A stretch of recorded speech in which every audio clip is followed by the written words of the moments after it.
Le monde a tant besoin de métaux.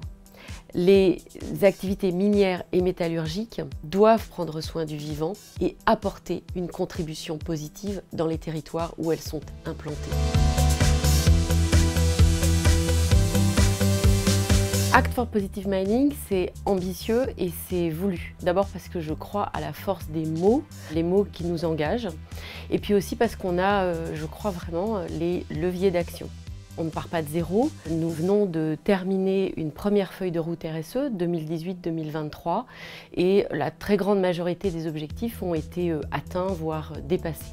Deuxièmement, depuis 2018, nous avons inscrit dans notre raison d'être la volonté de transformation responsable des ressources minérales de la Terre pour le bien vivre ensemble. Donc tout ça, ça nous donne une fondation solide et c'est un atout formidable à la fois pour nos activités historiques mais aussi pour nos développements. On a d'abord travaillé avec un collectif, les personnes qui pilotent la RSE dans le groupe, qui apportent une expertise, celle de la performance ESG, mais aussi des expertises biodiversité, des expertises comme sur les droits humains.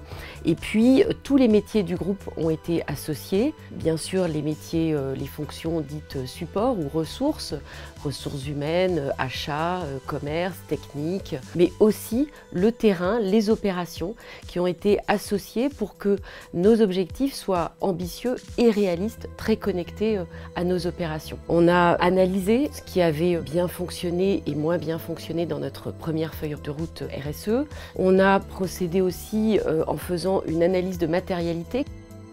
On a pris en compte les normes internationales, les grands standards en matière de mines responsables. Celui auquel l'on fait référence, c'est le standard IRMA.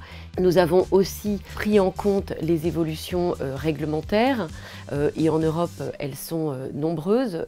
On a fait appel à l'intelligence collective en se mettant tous ensemble pour aller chercher ce qu'il y avait de plus ambitieux, de plus réaliste, en étant aussi très connectés aux meilleures pratiques de la profession.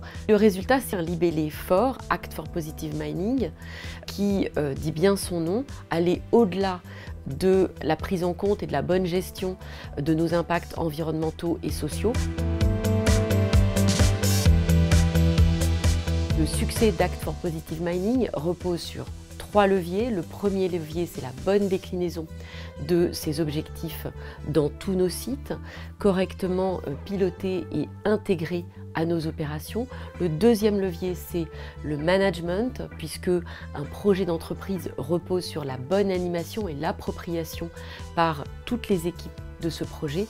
Et le troisième levier, c'est la communication, la transparence et apporter des preuves que Act for Positive Mining est en train de se réaliser.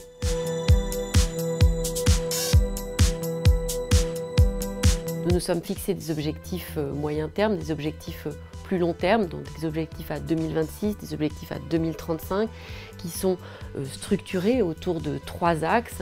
Le premier axe, c'est le fait de prendre soin des femmes et des hommes, qu'elles soient dans l'entreprise ou à l'extérieur de l'entreprise. Le deuxième axe est un axe autour de la nature et devenir un partenaire de confiance en la matière. Et le troisième axe est lié à notre chaîne de valeur. Comment est-ce qu'on transforme notre chaîne de valeur, en particulier au travers de la décarbonation de nos activités. C'est une démarche de progrès. Nous savons où nous voulons aller, vers la transformation responsable des ressources minérales de la Terre, et nous savons pourquoi nous le faisons, pour le bien vivre ensemble.